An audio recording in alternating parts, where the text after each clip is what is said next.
నమస్తే పొలిటికల్ వాయిస్కు స్వాగతం. అమెరికా లాంటి దేశంలో పాలస్తీనాకు మద్దతుగా ఊరేగింపులు విశ్వవిద్యాలయాల్లో కాల్పుల దాకా వెళ్ళేటువంటి పరిస్థితి ఎందుకు వచ్చింది? అట్లాగే భారతదేశంలో జరుగుతున్నటువంటి ఎన్నికలపై ఏ దేశాలు ఎట్లా ఆలోచిస్తున్నాయి? ఇంకా మిగిలిన అంశాలు మాట్లాడేందుకు మనతో పాటు సీనియర్ జర్నలిస్టు రాజకీయ విశ్లేషకులు కందాడే పార్సారథి గారు ఉన్నారు. సార్ నమస్తే. నమస్కారం. అమెరికా లాంటి దేశంలో పాలస్తీనాకు అనుకూలంగా అమెరికా చాలా స్పష్టంగా ఇజ్రాయెల్కి అనుకూలంగా పనిచేస్తూ ఉంటే పాలస్తీనాకు అనుకూలంగా అమెరికాలో జరిగేటువంటి ప్రదర్శనను ఏ విధంగా చూడవచ్చు? విశ్వవిద్యాలయాల్లో దాడులను ఏ విధంగా చూడవచ్చు? ఇప్పుడు అమెరికాలో గతంలో కూడా ఇజ్రాయెల్ వ్యతిరేక ఉద్యమాలు ఆందోళనలు జరిగాయి. అది కేవలం ఇజ్రాయెల్ వ్యతిరేక ఉద్యమాలు ఆందోళనలే జరగలేదు, భారతదేశానికి వ్యతిరేకంగా కూడా ఆందోళనలు ఉద్యమాలు చేయడం జరిగాయి. ఎక్కడైతే జాతీయవాద ప్రభుత్వాలు ఉంటాయో ఆ ప్రభుత్వాలకు వ్యతిరేకంగా అమెరికాలో ఒక వ్యూహాత్మకంగా ఉద్యమాలు ఆందోళనలు జరుగుతూనే ఉన్నాయి. దాంట్లో ప్రధానంగా ఈ సోకాల్డ్ లెఫ్ట్ లిబరల్స్ ఎవరైతే మీకు అమెరికన్ యూనివర్సిటీస్లో ఈ మధ్యకాలంలో ఎక్కువగా చదువుకుంటున్నారో, ఎందుకంటే మనం భారతదేశంలో కూడా గమనిస్తే చాలామంది కమ్యూనిస్ట్ నాయకుల పిల్లలు అమెరికాలోనే చదువుతున్నారు.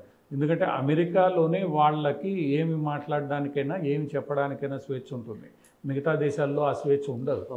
అందువల్ల అమెరికన్ యూనివర్సిటీస్లో బయట దేశాల నుంచి వెళ్ళిన విద్యార్థులు ఎక్కువ శాతం ఉంటారు. అలా వెళుతున్న విద్యార్థుల్లో ఎక్కువ శాతం ఈ వామపక్ష ఈ లిబరల్ ఏదైతే స్వేచ్ఛావాద విధానం ఏదైతే ఉందో దీనికి సంబంధించిన అంశాలపై ప్రభావితం అయిన వాళ్ళు ఎక్కువగా ఉన్నారు. దానికి తోడు ఇప్పుడున్న బైడెన్ అడ్మినిస్ట్రేషన్ ఏదైతే ఉందో వీళ్ళు మొట్టమొదటి నుంచి కొంతమేర లెఫ్ట్ లిబరల్ మూవ్మెంట్కి అనుకూలంగా సపోర్ట్ చేస్తున్నవాళ్ళు. సో ఈ దృష్ట్యా అక్కడ ఈ లెఫ్ట్ లిబరల్ వాదానికి ఏదైతే ఎక్కువ మద్దతు లభిస్తుందో ముఖ్యంగా విశ్వవిద్యాలయాల్లో, ఎందుకంటే అమెరికన్ విశ్వవిద్యాలయాల్లో స్థానికుల కన్నా బయట దేశాల నుంచి వచ్చిన వాళ్ళే ఎక్కువగా చదువుకునేవాళ్ళు. వీళ్ళు ఈ అక్కడున్న అడ్మినిస్ట్రేషన్ మద్దతుతో ఇదంతా చేస్తూనే ఉన్నారు. ఒకవైపు దేశం ఇజ్రాయెల్కి గట్టిగా మద్దతుగా నిలబడుతుంటే ఇంకోవైపు యూనివర్సిటీల్లో పిల్లలు గొడవ చేయడం, యూనివర్సిటీలు బంద్ కావడం మనం చూస్తూ ఉంటాం. ఇది ప్రధానంగా ట్రంప్ అడ్మినిస్ట్రేషన్ టైంలో దీనికి వ్యతిరేకంగా అతను చాలా గట్టిగా నిలబడాల్సి వచ్చింది. అమెరికా యొక్క లాభం మాకు మొట్టమొదటి ప్రాధాన్యం, మిగతా దేశాలతో మాకు సంబంధం లేదనే దిశగా ట్రంప్ పనిచేశాడు. అమెరికా ఫస్ట్, తర్వాతది మిగతా అంతా కూడా. ఆ విషయంలో ఆ ట్రంప్ని వ్యతిరేకించిన ఈ లిబరల్ మీడియా కానీ లెఫ్ట్ లిబరల్ యాక్టివిస్టులు కానీ వీళ్ళందరూ ఇప్పుడు ఈ ఇజ్రాయెల్ పాలస్తీనా యుద్ధాన్ని ప్రభావితం చేయాలి. ఎందుకంటే ఈరోజు అమెరికా ఆ యుద్ధం నుంచి వైదొలిగితే ఇజ్రాయెల్కి సగం బలం పోతుంది, సగం ఇంకా ఎక్కువ బలం పోతుంది. అందువల్ల అమెరికా మీద ఒత్తిడి తేవాలి. వియత్నాం యుద్ధం సమయంలో కూడా ఇలాంటి ఒత్తిడే ఆ రోజు తీసుకురావడం జరిగింది.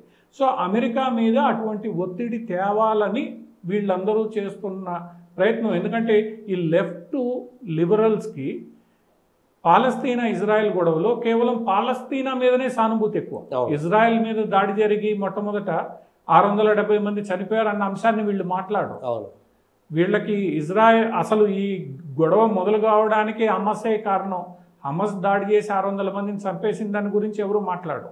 ప్రపంచవ్యాప్తంగా ఉన్న ఈ వామపక్షవాదులకి ఇస్లామిక్ తీవ్రవాదానికి ఏదైతే మైత్రి ఉందో ఆ మైత్రి ఈరోజు అమెరికాలో కూడా ఉంది. ఆ మైత్రి ఈరోజు బయటపడుతోంది. అమెరికా మీద ఒత్తిడి పెంచే ప్రయత్నం జరుగుతోంది. ఎలక్షన్లు దగ్గరికి వస్తున్నాయి కాబట్టి అమెరికాలో కూడా ట్రంప్ వీళ్ళ విధానానికి పూర్తిగా వ్యతిరేకి కాబట్టి గతంలో కూడా ట్రంప్ రెండోసారి నిలబడినప్పుడు యూనివర్సిటీస్లో నల్ల జాతీయుల మీద దాడులు జరుగుతున్నాయి, వాళ్ళకి వ్యతిరేకంగా జరుగుతున్నాయని ఇదే సోకాల్డ్ లెఫ్ట్ లిబరల్స్ ఉద్యమం చేశారు. ట్రంప్ ఓడిపోవడానికి ఆ రోజు నల్ల జాతీయులు ఒక పోలీస్ కాల్పుల్లో ఒక నల్ల జాతీయుడు చనిపోయాడు, దాన్ని చూసుకొని ప్రతి యూనివర్సిటీలోనూ ఉద్యమం చేసి ఆయన్ని ఓడగొట్టారు.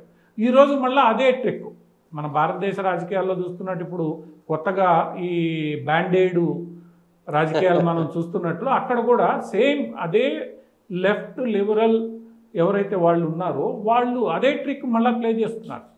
ట్రంప్కి వ్యతిరేకంగా, ట్రంప్ జాతీయవాదానికి వ్యతిరేకంగా మళ్ళీ ఇజ్రాయెల్ హమాస్ విధానాన్ని ముందు పెట్టి ఈ లెఫ్ట్ లిబరల్ ఉద్యమాన్ని ప్రోత్సహించడం. బైడెన్ ప్రభుత్వం కూడా ఇజ్రాయెల్కి మద్దతుగానే అది మాట్లాడుతుంది. తప్పనిసరి పరిస్థితుల్లో. ఓకే, మీరు బైడెన్ని గతంలో మనం పరిశీలిస్తే ఇండియా పాకిస్తాన్ విషయానికి వచ్చినప్పుడు బైడెన్ పాకిస్తాన్కి చాలా గట్టి మద్దతుదారు. ఇండియాకి ఏ రోజు ఆయన మద్దతు పలికింది లేదు. కానీ అమెరికన్ ఫారిన్ పాలసీలో తప్పనిసరిగా చైనాను దృష్టిలో పెట్టుకొని ఇండియాతో స్నేహం చేయక తప్పని పరిస్థితి. మీరు ఇండియాని వ్యతిరేకం చేసుకుని అటు చైనాని వ్యతిరేకం చేసుకుంటే ఆసియాలో మీకు మిత్రులు అనేవాళ్ళే దొరకరు. ఎందుకంటే పాకిస్తాన్ మీకు ఏదైతే మిత్రత్వం ఉండిందో ఆ పాకిస్తాన్ ఇప్పుడు ఉగ్రవాద దేశంగా పూర్తిగా మారిపోయింది. సో ఆ పాకిస్తాన్ నమ్మే పరిస్థితి లేదు, ఇరాన్ని నమ్మే పరిస్థితి లేదు, గల్ఫ్లో మిమ్మల్ని ఎవరు పట్టించుకోవట్లేదు పెద్దగా. ఇంకా ఇక్కడికి వచ్చేసరికి ఇటు ఇండియాను కూడా నువ్వు దూరం చేసుకుంటే అది తప్పని పరిస్థితి. అందువల్ల ఇక్కడ బైడెన్ను ఇజ్రాయెల్ హమాస్ విషయంలో కూడా అది తప్పనిసరి పరిస్థితి.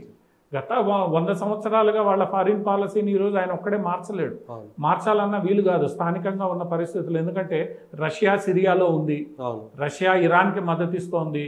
సో రష్యాని చైనాని కౌంటర్ చేయాలి అని అంటే కొన్ని తప్పదు. అక్కడ ఎవరున్నా కూడా ఇది తప్పదు. ఆ పరిస్థితుల్లో ఇజ్రాయెల్కి మద్దతు ఇవ్వాల్సి వస్తుంది, భారత్కి మద్దతు ఇవ్వాల్సి వస్తుంది.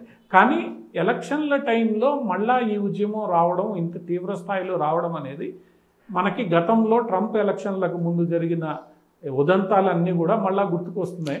కావాలని మళ్ళా బైడెన్ను రెండోసారి గెలిపించడానికి ఇవన్నీ జరుగుతున్నాయి.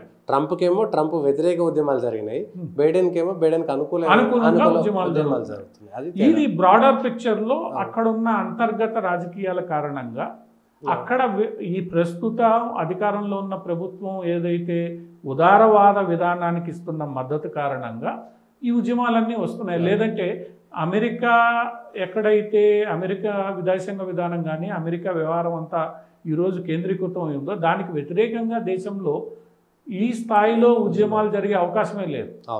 జరగనిస్తున్నారంటే దానికి అంతర్గతంగా రాజకీయంగా మద్దతు దొరుకుతున్నది. అది అమెరికా సంబంధించి